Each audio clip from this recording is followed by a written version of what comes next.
आजा हमारी रानी, चिरायु ने खनक को दबोचते हुए कहा। खनक चिल्ला उठी, मारे को छोड़। हुआ यूं कि खनक हर रोज की तरह 11 बजे अपनी पढ़ाई खत्म करके घर पहुंची ही थी कि उसने देखा घर पर कोई नहीं था। खनक के लिए यह खतरे की घंटी थी। मारे को जल्दी से घर से निकलना होगा, वरना वो भूखा भेड़िया चिरायु इससे पहले कि खनक घर से बाहर निकल पाती, शराब के नशे में चूर चिरायु ने घर का दरवाजा बंद कर दिया और खनक को कमर से पकड़ लिया। खनक एक अनाथ लड़की थी जिसे चिरायु के माता पिता अनाथ आश्रम से घर ले आए थे, पर क्यों ये कोई नहीं जानता था। खनक चीख उठी, छोड़, मारे को जाने दे। तभी खनक के हाथ में टेबल पर रखा हुआ मेटल का वास आ गया। खनक ने वास उठाया और चिरायु के माथे पर दे मारा। चिरायु का सर फूट गया और वो दर्द से चिल्ला उठा, तो मने मारेगी, थारे को जिंदगी भर बनाकर नहीं रखा ना, तो देखना। चिरायु अपनी बात पूरी करता उसके पहले ही खनक ने एक बार और चिरायु के माथे पर वास दे मारा। फीलिंग्स जगाएगा, मारे को बनाएगा, ये ले। वास को वहीं फेंक कर खनक घर से भाग निकली। कहां जाएगी, कहां रहेगी, ये सब सोचे बगैर खनक एक चलती बस में चढ़ गई। वहां हर्षवर्धन का दुश्मन भैरव फोन में अपने छोटे भाई दिगंत के साथ बात करता हुआ खुले मैदान में भागे जा रहा था। वो हरामखोर हर्षवर्धन हमारे पीछे पड़ा है, वो हमारे को मार देगा। आप चिंता ना करो भाई साहब, मैं गाड़ी से आपको देख पा रहा हूं, बस आप भागते रहो। तभी भैरव के सर के ऊपर आसमान में एक हेलीकॉप्टर आकर रुका। हेलीकॉप्टर से हर्षवर्धन ने छलांग लगाई और भैरव को उठाकर अगले ही पल हेलीकॉप्टर के साथ निकल गया। उदयपुर के चौहान घराने का कुंवर हर्षवर्धन सब कुछ बर्दाश्त कर सकता था, पर गंदी नजर नहीं। हर्षवर्धन ने भैरव को गुस्से से कहा, वो सिर्फ 9 साल की बच्ची थी, उसके साथ तूने जो किया है उसके लिए तो थारी ये सजा भी कम है। इतना कहते हुए हर्षवर्धन ने भैरव के दोनों हाथ काट दिए और भैरव को मगरमच्छ से भरी झील में फेंक दिया। भैरव के खून से पूरी झील लाल हो गई।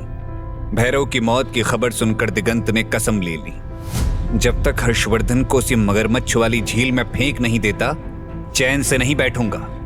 किस्मत से दिगंत को मौका भी मिल गया। दिगंत को टिप मिली थी, हर्षवर्धन देलवाड़ा आया है, वो भी बिना हथियार के। इतना सुनना था कि दिगंत और उसके साथी हथियार लेकर हर्षवर्धन को पकड़ने निकल पड़े। चप्पा चप्पा ढूंढ निकालो, याद रहे मारना नहीं है, मारेंगे तो उसे वो मगरमच्छी। और तब उस हर्षवर्धन की चीखें सुनकर नंगा होकर नाचेगा ये दिगंत। देलवाड़ा की मार्केट में हर्षवर्धन भागे जा रहा था और जंगली सांड की तरह दिगंत खुली तलवार लिए हर्षवर्धन के पीछे पड़ा था। मरेगा, आज तो तू पक्का जाएगा मगरमच्छों के पेट में। तभी हर्षवर्धन की नजर एक बैनर पर पड़ी जिस पर सामूहिक विवाह मंडप लिखा हुआ था। हर्षवर्धन अपने आप को बचाता हुआ पंडाल में घुस गया। दिगंत के साथी हर्षवर्धन के पीछे आने लगे तो दिगंत ने उन्हें रोकते हुए कहा, आराम से, राजपूतों की शादी में पगड़ी कम और तलवारें ज्यादा होती, जरा भी ऊंच नीच हुई तो लोग जिंदा नहीं छोड़ेंगे। उसी समय बस ने खनक को देलवाड़ा की मार्केट में उतारा। खनक खुश थी कि चिरायु को चकमा देने में कामयाब हुई थी। तभी खनक को लगा कोई उसके दुपट्टे को सूंघ रहा है। आह, खुशबू। खनक ने देखा वो चिरायु था।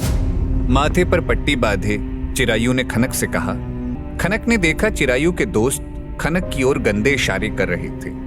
किसी ने हाथ में गजरा लगाया था तो कोई सर पर शराब की बोतल रखकर नाच रहा था। चिरायु ने खनक की कलाई पकड़ी और गुस्से से कहा, चुपचाप चल। लेकिन खनक भी कोई कच्ची मिट्टी की गुड़िया नहीं थी।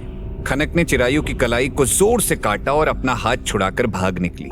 भागते हुए खनक को सामूहिक विवाह मंडप में हो रही अनाउंसमेंट सुनाई थी। सामूहिक विवाह में आए हुए कोई भी युवक युवती अगर अभी शादी करना चाहते हैं तो दुल्हन का जोड़ा, दूल्हे की शेरवानी, तलवार, मंगलसूत्र सबकी व्यवस्था की हुई है।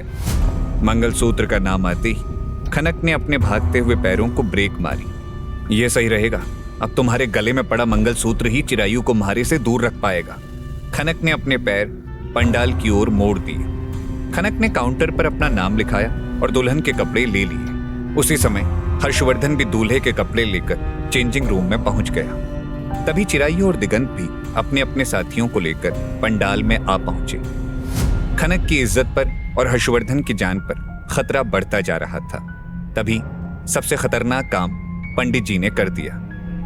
दुल्हन के जोड़े में आधा घूंघट ओढ़े खनक जैसे ही बाहर आई, पंडित जी ने बिना कोई बात सुने उसे सर पर सेहरा बांधे हुए हर्षवर्धन के साथ जबरदस्ती मंडप में बिठा दिया। मुहूर्त बीता जा रहा है, सेल्फी बाद में लेते रहना। पंडित जी ने मंत्रोच्चार शुरू कर दिए तो दूसरी ओर दिगंत ने हर्षवर्धन की तो चिरायु ने खनक की तस्वीर सबको दिखानी शुरू कर दी। इसे देखा क्या? हमारी होने वाली मारे से नाराज होकर कहीं चली गई है। ये हर्षवर्धन हमारा छोटा भाई है, छोटी बात को दिल पर लगाए घर छोड़कर भाग आया। इतने में पंडाल में एक और मुसीबत आ धमकी। सामूहिक विवाह के मुख्य अतिथि हर्षवर्धन के माता पिता रुद्राणी देवी और भानु प्रताप थे। साथ ही हर्षवर्धन के दादू साहब राजकेसरी के दोस्त की पोती मिशिका भी आई हुई थी और आया हुआ था चौहान परिवार का सबसे यंग मेंबर विक्रांत, जो छोटा पैकेट बड़ा धमाका था। तभी खनक ने मौका देखकर हर्षवर्धन से पूछ लिया, देखो इस वक्त तुम भी मुसीबत में हो और मैं भी बुरी तरह से फंसी हुई। जान बचाने के लिए हम चाहें या ना चाहें हमें शादी करनी ही पड़ेगी। तो क्या तुम हमारे साथ 4 साल के लिए कॉन्ट्रैक्ट मैरिज करोगे?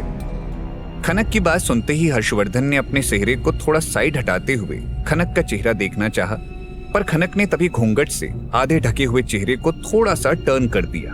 तभी हर्षवर्धन को खनक के गले में पहना हुआ पेंडेंट दिखा और हर्षवर्धन की आंखों में ऐसी चमक आ गई जैसे कोई खोया हुआ खजाना मिल गया हो।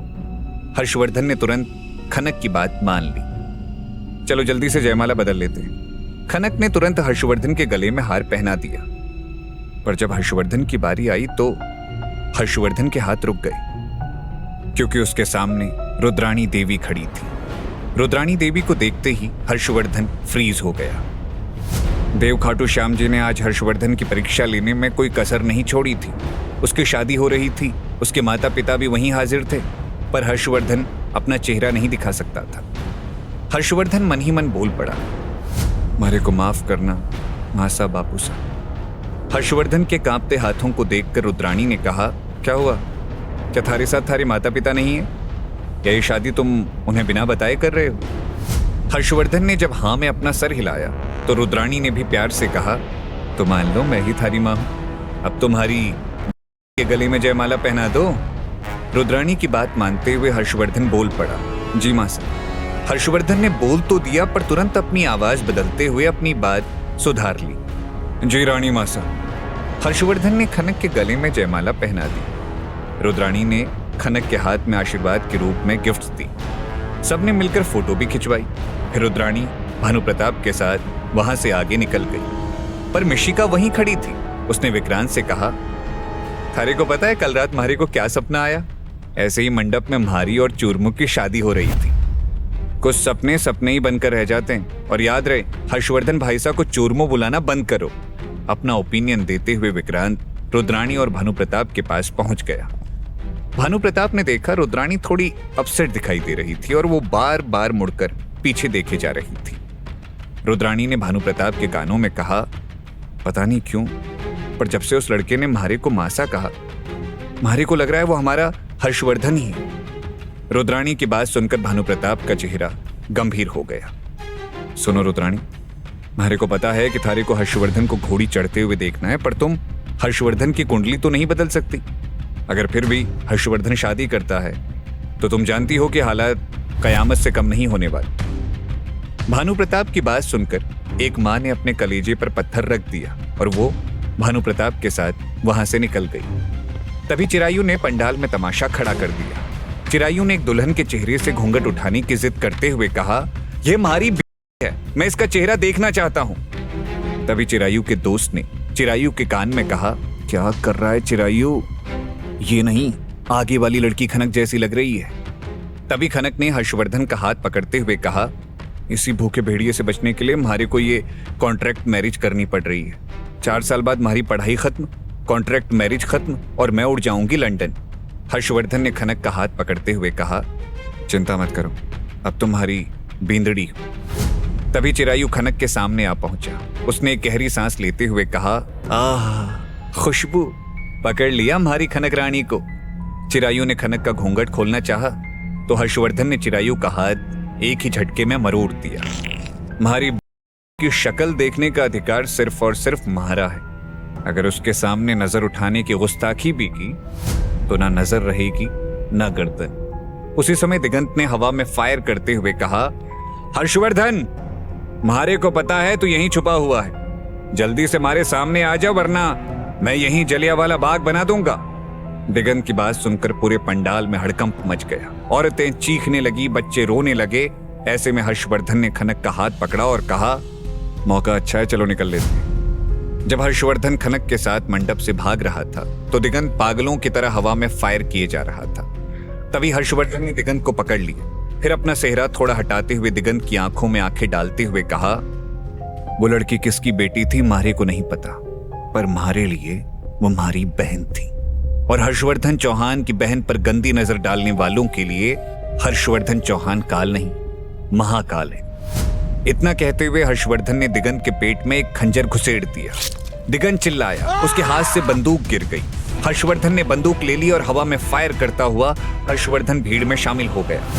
इतने सारे सेम सेहरा शेरवानी पहने हुए दूल्हे और ऊपर से सबके हाथ में बंदूक या तलवार। दिगंत के लिए हर्षवर्धन को पकड़ना तो दूर, पहचानना भी मुमकिन नहीं था। हर्षवर्धन खनक को लेकर बाहर आ पहुंचा और भीड़ वाले इलाके से दूर एक शांत जगह खींचकर ले आया। तभी हर्षवर्धन के मोबाइल पर भानु प्रताप का फोन आया। अगर तुम देलवाड़ा में हो तो हम साथ में लंच कर सकते हैं। हर्षवर्धन ने अपना सेहरा निकालते हुए भानु प्रताप से कहा, देलवाड़ा में तो हूं पर दिगंत के कारण थोड़ी गड़बड़ हो गई, उसे ठीक करके उदयपुर में मिलता हूं। हर्षवर्धन ने टर्न होकर देखा तो खनक ने अपना घूंघट हटा दिया था। उसने फेरों के बाद हर्षवर्धन का चेहरा पहली बार देखा और वो चीख पड़ी। खनक की चीख उसे अपने पास्ट में खींचकर ले गई। हर्षवर्धन होटल के झरोखे से जैसलमेर की खूबसूरती देख रहा था। तभी उसने देखा नशे की हालत में खनक तीसरे फ्लोर से नीचे गिरी। हर्षवर्धन ने गिरती हुई खनक का हाथ पकड़ लिया और खनक को ऊपर खींच लिया। इससे पहले कि हर्षवर्धन कुछ और कहता, रूम के दरवाजे पर चिरायू ने नॉक करते हुए कहा, खनक बाहर आ जा, म्हारे को पता है तुम अंदर ही हो। हर्षवर्धन ने चिरायू की आवाज सुनी और उसने खनक से कहा, जाओ यहां से। मगर नशे में झूम रही खनक ने ना कहते हुए कहा, उस चिरायू ने हमारे जूस में नशे की गोली मिक्स की है, वो हमारा फायदा उठाना चाहता है, बेहतर है मैं यहीं रहूं। ये बोलते हुए खनक हर्षवर्धन से एकदम से लिपट गई। उसके बाद कमरे में रात भर क्या हुआ खनक को कुछ याद नहीं रहा। अपनी पहली मुलाकात याद आते ही खनक ने हर्षवर्धन का कॉलर पकड़ते हुए कहा, तुम, मैंने थारे से शादी की है। अब क्या करेगी खनक इस मोए मोए वाली सिचुएशन में? खुद ही ने कॉन्ट्रैक्ट मैरिज की बात की थी, क्या अब वो खुद ही अपनी बात से पलट जाएगी या टिकी रहेगी अपने फैसले पर? आगे की कहानी जानने के लिए देखें अगला एपिसोड सिर्फ पॉकेट FM के YouTube चैनल पर, और सौदेबाजी इश्क की के सारे एपिसोड्स को सुनने के लिए डिस्क्रिप्शन में दी लिंक से डाउनलोड करें पॉकेट FM ऐप।